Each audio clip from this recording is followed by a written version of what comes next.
ETV YouTube channels లో మీ వ్యాపార ప్రకటనల కోసం ఈ నంబర్కి కాల్ చేయండి.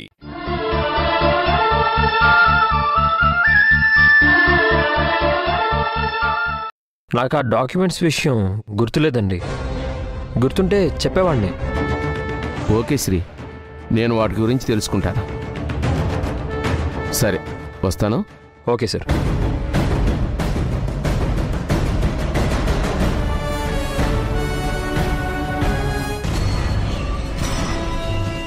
వేద, నువ్వు కూడా తొందరపడితే ఎలా? సంసారం అన్నాక ఇవన్నీ తప్పవు. శ్రీతో నేను మాట్లాడతాను.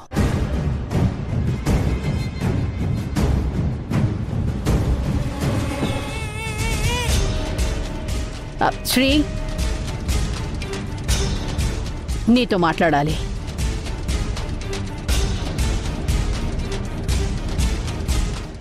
నువ్వు తన మీద కోప్పడ్డావని వేద చెప్పింది. ఎందుకు కోపడ్డానో చెప్పలేదా? తను ప్రత్యేకంగా చెప్పలేదు శ్రీ. మీ నాన్నగారి మీద రిపోర్ట్ చేశామని మా మీద నీకు కోపం వచ్చింది. ఆ కోపాన్ని నువ్వు వేద మీద చూపించావు. శ్రీ, జరిగిన దాంట్లో వేద తప్పేం లేదు. మీ డాడీ మీద రిపోర్ట్ ఇవ్వాలన్న డెసిషన్ మీ అమ్మగారు నేను కలిసి తీసుకున్నాం. అది కూడా తప్పు చేయని నీకు శిక్ష పడకూడదని చేశాం. గొప్ప పని చేశారండి. మీ తొందరపాటు వల్ల మా డాడ్ బలైపోయేవారు. అయినా కూతుర్ని పెళ్లి చేసి అత్తారింటికి పంపాక తన కాపురంలో జోక్యం చేసుకునే హక్కు మీకెక్కడిది?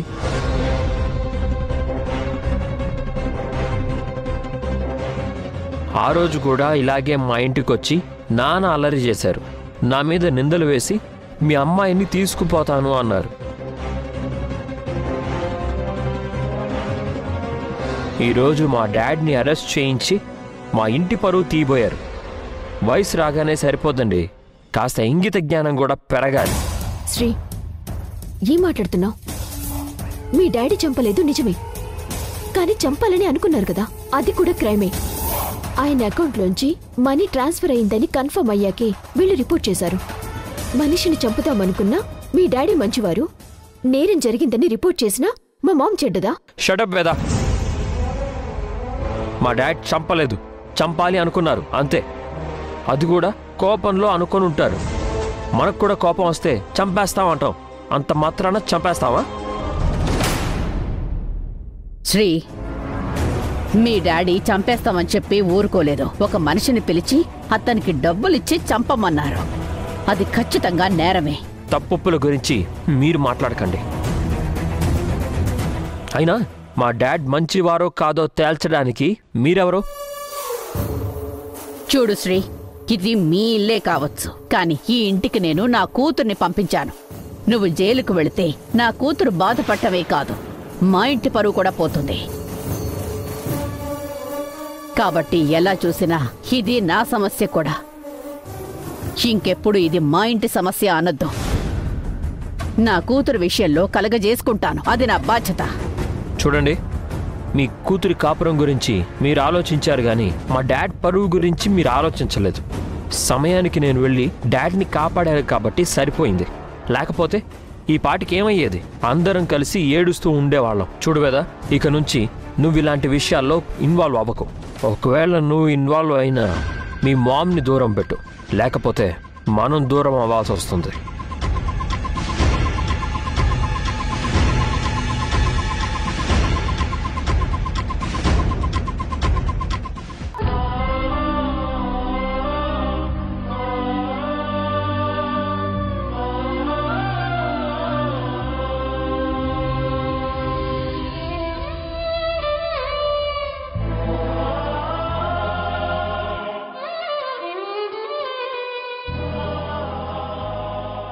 వీణా, భోంచెద్దు గానిరా. వద్దులే అత్తయ్య, నాకిప్పుడేమీ తినబుద్ధి కావట్లేదు. తప్పు వీణా, ఒకళ్ళు చనిపోయిన ఇంట్లో అలా బాధగా ఉండిపోకూడదు. దానివల్ల చనిపోయిన వాళ్ళ ఆత్మ ఘోషిస్తుందంటారు. బ్రతికున్న నా మానసిక క్షోభే నీకు అర్థం కావట్లేదు. ఇక చనిపోయిన మా నాన్న ఆత్మఘోష నీకెలా వినిపిస్తుంది? ఎందుకంత నిష్ఠూరంగా మాట్లాడతావు? అన్నయ్య మనలందర్నీ విడిచి వెళ్ళిపోయాడు, కానీ నీకు మేమందరం ఉన్నాం. ఆ ధైర్యం నాకు కలగట్లేదత్తయ్యా. మీరందరూ ఒకటైపోయారు. నేను మీకు పరాయిదాన్ని. ఎందుకత్తయ్యా అంత ఉలిక్కి పడతావు? ఆ రోజు లోక్నాథ్ అరెస్ట్ అవుతున్నాడని తెలిసినప్పుడు నువ్వు ఏడ్చావు. మీరు ఒకటైపోయినప్పుడు ఇక నేనిక్కడుండి ఉపయోగం ఏంటి? అదేంటి అలా అంటావు? కట్టుకున్నవాడు జైలుకి వెళ్తున్నాడంటే ఏ ఆడదైనా బాధపడుతుంది. కానీ నేను ఆయన్ని విడిపించడానికి ఏ ప్రయత్నం చేయలేదు కదా. కనీసం చూడ్డానికి కూడా వెళ్ళలేదు. నువ్వు వెళ్తానంటే మాత్రం వాళ్ళు రాణిస్తారా? వాళ్ళెవ్వరికి నువ్వెవరో తెలీదు. లోక్నాథ్ అరెస్ట్ అయితేనే కాదు, అతను చచ్చినా కూడా నిన్ను శవాన్ని చూడ్డానికి కూడా రానివ్వరు. ఏంటా మాటలు? ఎందుకత్తయ్యా మనసులో ఒకటి పెట్టుకొని పైకి ఒకటి మాట్లాడతారు? మీకిప్పటికీ ఆయనే దేవుడు. తోడ పుట్టిన అన్నయ్యే కాదు, కడుపున పుట్టిన కొడుకుని ఏమైనా చేసినా మీరు బాధపడరు. కానీ నీ భర్తకు కాని అతని పిల్లలకు కాని చిన్న అపకారం జరిగినా మీరు చాలా బాధపడిపోతారు. ఇలాగే కదా ఆ రోజు మా నాన్న దగ్గర మాట తీసుకున్నారు. నీ మాటకి కట్టుబడే మా నాన్న వాళ్ళని ఏం చేయకుండా వదిలేశాడు. అదే తన ప్రాణాల మీదికి తెచ్చింది. వీణా, అన్ని అభాండాలు వెయ్యకే. నేను మన కుటుంబ క్షేమం కోసమే మీ అందరి దగ్గర మాట తీసుకున్నాను. రిషిది తప్పని తెలిసిన శ్రీ అతని వైపే నిలబడ్డాడు. వాళ్ళకి డబ్బు పలుకుబడి అన్నీ ఉన్నాయి. మిమ్మల్ని వాళ్ళేమైనా చేస్తారేమోనన్న భయంతోనే అలా చేశాను.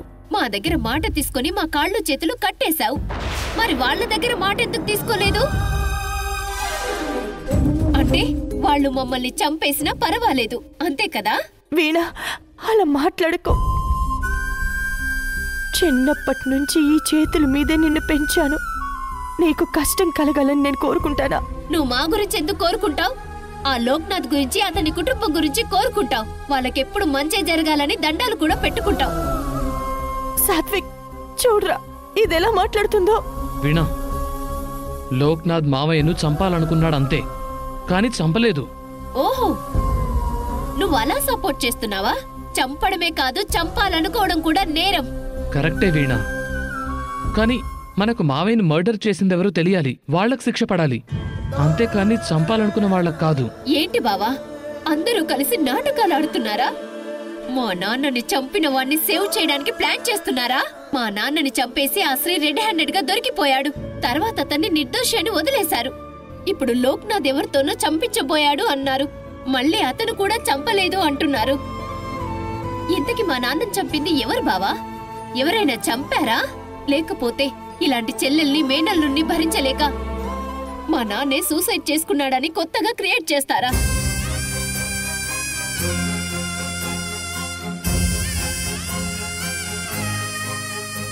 వీణా, కంట్రోల్ యువర్ సెల్ఫ్. నువ్వు బాధపడే కొద్దీ అది పెరుగుతుంది, నేను డిప్రెషన్కి గురి చేస్తుంది. అంటే ఏంటి? మా నాన్న చచ్చిపోతే నేను బాధపడకూడదా? ఎవరు చంపారో తెలుసుకోవాలని అనుకోకూడదా? ఎందుకు అనుకోకూడదు వీణా? ఆ హంతకుడెవరు తెలుసుకోవటం నీ హక్కు.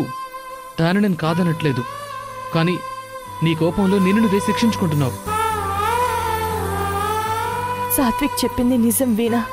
ఈ హత్య ఆ ఇంట్లో వాళ్ళే చేస్తుంటే అక్క ఊరుకోదు. భర్త చేశాడేమో అన్న అనుమానం వస్తేనే పోలీస్ రిపోర్ట్ ఇచ్చింది. రిపోర్ట్ ఇచ్చినట్టు డ్రామా ఆడి మళ్ళీ తనే వెనక్కి తీసుకుంది. ఇదంతా మనల్ని ఓదార్చడానికి ఆడిన డ్రామా. వీణా, నీ బాధ నాకు అర్థం అవుతోంది. మామయ్యను చంపిన వాడిని వెతికి పట్టుకొని తీసుకొచ్చే బాధ్యత నాది. దానికి నాకు కొంచెం టైం ఇవ్వు.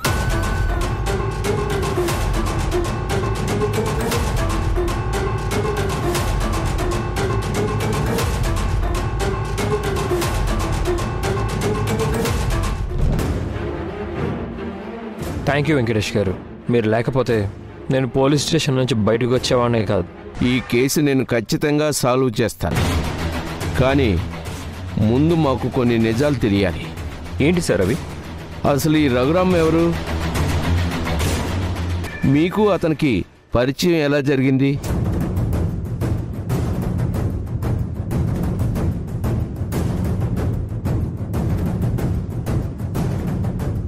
మీ డాడీకి గతంలో ఎలాంటి క్రిమినల్ హిస్టరీ లేదని నా ఇన్వెస్టిగేషన్లో తెలిసింది. సరే, నేను వెళ్ళి ఆ రఘురామ్ సిస్టర్ని అడిగి అతని గురించి వివరాలు తెలుసుకుంటాను. వస్తాను. బాయ్.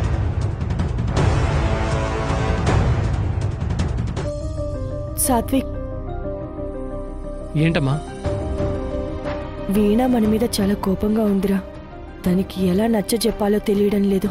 తన సంగతి నీకు తెలుసు కదమ్మా. ఏది మనసులో దాచుకోదు. కోపమైన సంతోషమైనా వెంటనే రియాక్ట్ అవుతుంది. పైగా తనిప్పుడు మామైపోయిన బాధలో ఉంది. నమస్తే అమ్మా. నమస్తే పంతులు గారు. కూర్చోండి పంతులు గారు.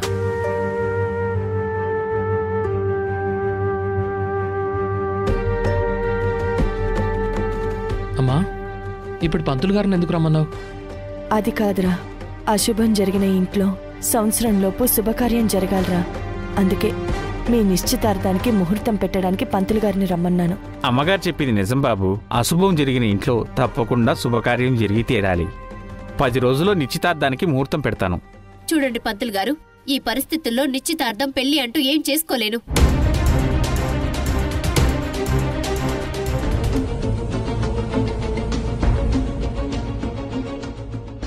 వీణా, మన పెద్దవాళ్ళు ఏదైనా రూల్ పెట్టారంటే అది ఖచ్చితంగా మన మంచికే అవుతుంది. ఇంట్లో మనిషి పోయినప్పుడు అందరూ చాలా బాధల్లో ఉంటారు. ఇల్లంతా ఒక రకమైన వైరాగ్యంతో నిండుంటుంది. అప్పుడు ఒక శుభకార్యం జరిగితే అందరూ ప్రశాంతంగా ఉంటారు. నాకేం ప్రశాంతత అక్కర్లేదత్తయ్యా. నన్ను ఇలాగే ఉండనివ్వండి. వీణా, నువ్విలా బాధపడుతుంటే ఎలా? మేం మనశ్శాంతిగా ఎలా ఉండగలం? మీ ఇద్దరికి పెళ్లి జరిగితే అంతా సర్దుకుంటుంది. అవునమ్మా, చనిపోయింది మీ నాన్నగారే కదా. ఆయన నీ కడుపులో పుట్టాలని ఆతృత పడుతూ ఉంటారు. లేదు పంతులు గారు, మా నాన్న సంగతి నాకు బాగా తెలుసు. ఆయనకు తిరిగి పుట్టడం కంటే తనని చంపిన వాడి మీద పగ తీర్చుకోవడమే ముఖ్యం. అది కాదమ్మా. దయచేసి మీరింకేం మాట్లాడకండి. వెంటనే ఇక్కడి నుంచి వెళ్ళిపోండి. పంతులు గారు, నేను మీతో తర్వాత మాట్లాడతాను. వెళ్ళిరండి. సరేనమ్మా. వీణ, పెద్దవాళ్ళతో మాట్లాడే పద్ధతి అదేనా? పంతులు గారి మీద కోపడతావేంటి? ఆయన మన మంచి కోసమే కదా చెప్పారు. దానికి అవన్నీ ఎందుకురా? తన మనసులో కోపాన్ని ఎవరో ఒకరి మీద చూపించాలి, అంతే. అవునత్తయ్యా, నేను అనవసరంగా పంతులు గారి మీద అరిచాను. నిజానికి కోప్పడాల్సింది నీ మీద. అసలు నన్ను అడగకుండా ఇవన్నీ నిన్నెవరు చేయమన్నారు? అది కాదే, ఏదో ఒక వంకతో మీ నిశ్చితార్థం వాయిదా పడుతూనే ఉంది. దీన్ని మనం అప్పుడే చేసేస్తుంటే ఈ గొడవలన్నీ లేకుండా మన ఊరు వెళ్ళిపోయేవాళ్ళం. అన్నయ్యకి ఇలా జరిగేదే కాదు. జరగాల్సిన అనర్థం జరిగిపోయింది కదా. ఇప్పుడు జాగ్రత్తగా ఉండి ఉపయోగమేముంది? ప్రస్తుతం చెయ్యవలసింది పగ తీర్చుకోవడమే. చూడు బావా, మా నాన్నని చంపిన వాడెవడో తెలుసుకునే వరకు ఎంగేజ్మెంట్, పెళ్లి లాంటివి ఏవి జరగవు.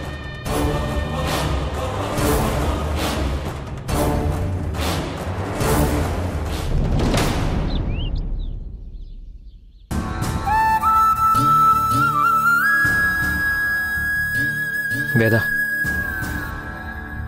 మన లైఫ్లో ఏవేవో జరిగిపోయాయి. ముందు నేను అరెస్ట్ అవ్వడం, తర్వాత డాడ్ మీద ఆరోపణలు రావడం, ఆయన సూసైడ్ చేసుకోవడానికి ట్రై చేయడం.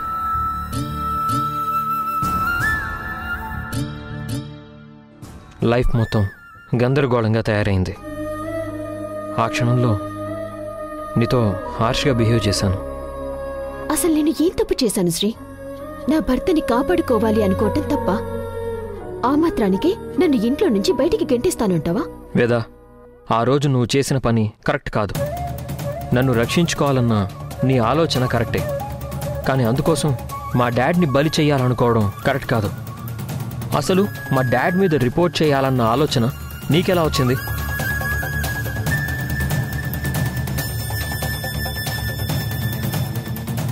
శ్రీ, దాంతో నాకు ఏ సంబంధం లేదని మా మామ్ చెప్పింది కదా.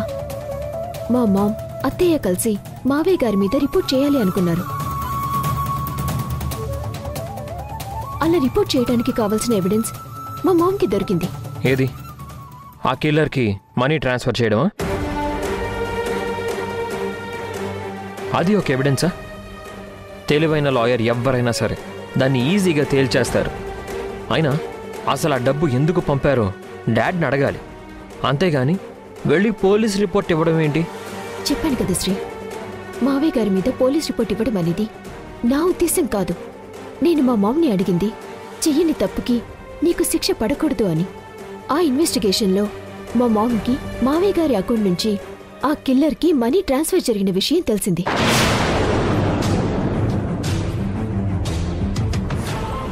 మామ విషయం అత్తయ్యతో చెప్పింది. అత్తయ్య సంగతి నీకు తెలుసు కదా. ఆవిడ చిన్న తప్పు కూడా క్షమించారు. తప్పు చేసిన వాళ్ళు అయిన వాళ్ళ పరాయి వాళ్ళ అని కూడా చూడరు. ఒక మనిషిని మర్డర్ చేయడానికి మావయ్య గారు డబ్బు పంపించారని తెలియగానే అత్తయ్య ఆవిడ పద్ధతులు రియాక్ట్ అయ్యారు. ఓకే, మా అమ్మ రిపోర్ట్ చేయాలి అనుకుంది. అప్పుడైనా నువ్వు వద్దని ఆపాలి కదా. కనీసం ఆ విషయం నాకు చెప్పాలి కదా. నేను షాక్లో ఉన్నాను శ్రీ. అంత దూరం నేను ఆలోచించలేదు. సరే శ్రీ, నా వల్ల తప్పే జరిగింది. కానీ దానికి నువ్విచ్చిన పనిష్మెంట్ మాత్రం టెరబుల్. నన్ను బయటికి గెంటేస్తాను అంటావా? అప్పటి పరిస్థితిని బట్టి కోపంలో అలా అన్నాను. అంతేగాని నిన్ను అవమానించాలనేది నా ఉద్దేశం కాదు. బట్ అలా అన్నందుకు ఐఎమ్ సారీ వేద. అమ్మ అంటే నాకు చాలా ఇష్టం. ఆ విషయం నీకు కూడా తెలుసు కదా. ఇప్పుడు అమ్మకి నాకు కూడా కొన్ని డిఫరెన్సెస్ ఉన్నాయి. అంత మాత్రాన అమ్మని ద్వేషిస్తానా? అలాగే నువ్వు కూడా. మనిద్దరికీ మధ్య కొన్ని అభిప్రాయ భేదాలు ఉన్నంత మాత్రాన నిన్ను ద్వేషిస్తానా? Veda, I love you.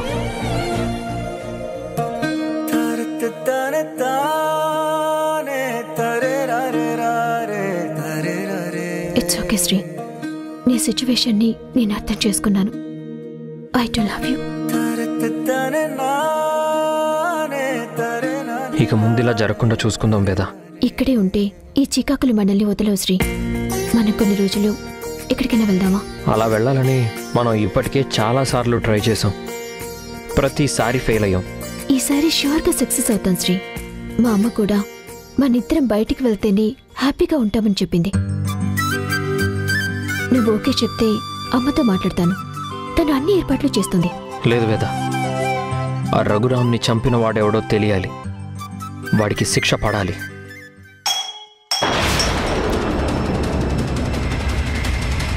Rishi, ఏంట్రా? ఏం లేదన్నయ్య, గ్లాస్ జారిపోయింది.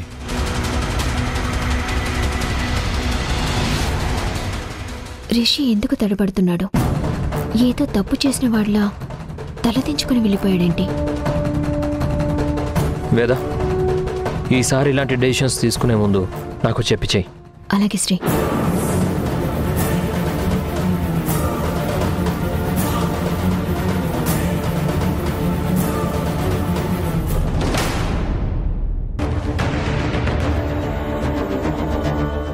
మీరు చనిపోయిన రఘురామ్ చెల్లులే కదా? అవునండి. నా పేరు వెంకటేష్ అండి, సిఐని. నేను మీ అన్నయ్య గారి మర్డర్ కేసు ఇన్వెస్టిగేషన్ చేయడానికి వచ్చాను. కూర్చోండి, నేను కాఫీ తీసుకొస్తా. పర్లేదమ్మా, నేను మిమ్మల్ని కొన్ని ప్రశ్నలు అడగాలి. అడగండి. మీ సొంత ఊరేది? ఎంతకాలం క్రితం ఇక్కడికి వచ్చారు? మాది నందవరం అండి. మా అబ్బాయి ఉద్యోగం కోసం ఇక్కడికి వచ్చాం. ఇక్కడ మీ అన్నయ్య గారికి శత్రువులు ఎవరైనా ఉన్నారా? లేరండి. మా అన్నయ్య ఎవరితో కలవడు. అందువల్ల మా అన్నయ్యకి ఫ్రెండ్స్ కానీ శత్రువులు కానీ ఎవరూ లేరు. ఎవరితో కలవకపోయినా ప్రతి మనిషికి స్నేహితులు శత్రువులు ఉంటారు. మీరు ఆ డీటెయిల్స్ ఇస్తేనే అతన్ని హత్య చేసింది ఎవరో మేం తెలుసుకోగలం. మీరు చెప్పింది నిజమేనండి. కానీ మా అన్నయ్య ఎక్కువ కాలం జైల్లోనే ఉన్నాడు. అందువల్ల స్నేహితులు కానీ శత్రువులు కానీ లేరు. ఏంటి, రఘురామ్ జైలుకు వెళ్ళొచ్చాడా? అవునండి, తను 12 ఏళ్ళు జైల్లోనే ఉన్నాడు. అవునా? ఎందుకు వెళ్ళాడు? ఆ కేసు వివరాలు మాకు చెప్తారా? అవన్నీ నాకు తెలియదండి.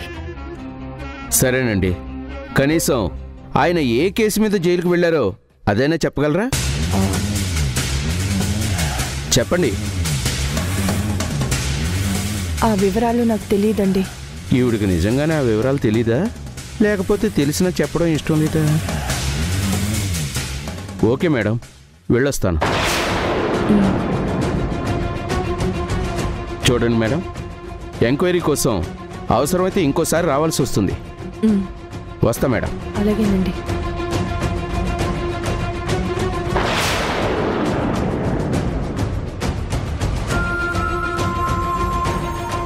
ఇదేంటి పోలీసులు వచ్చారు?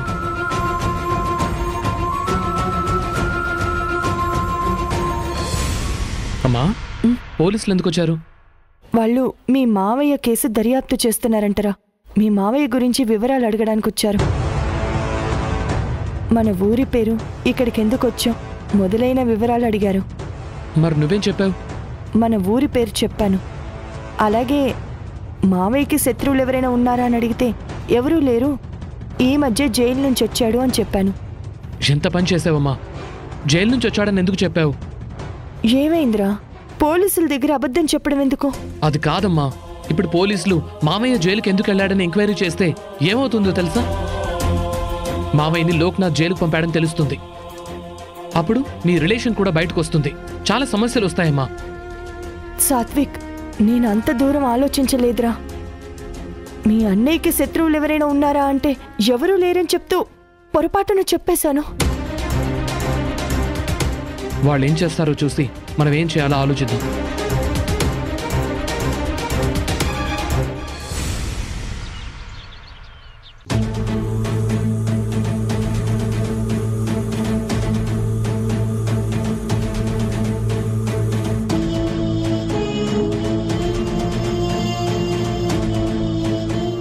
లేదు వేద, ఆ రఘురామ్ని చంపిన వాడెవడో తెలియాలి. వాడికి శిక్ష పడాలి.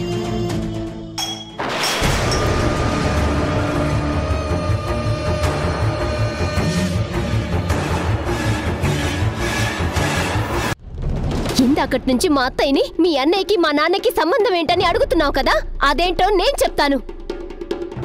ది గ్రేట్ లోక్నాథ్ మా నాన్న చెల్లెల్ని, అంటే ఈ గోరింటాకు పార్వతిని పెళ్లి చేసుకుని ఆవిడ ఆస్తిని మొత్తం లాగేసుకుని నడి రోడ్డు మీద 2 పిల్లలతో సహా వదిలేశాడు.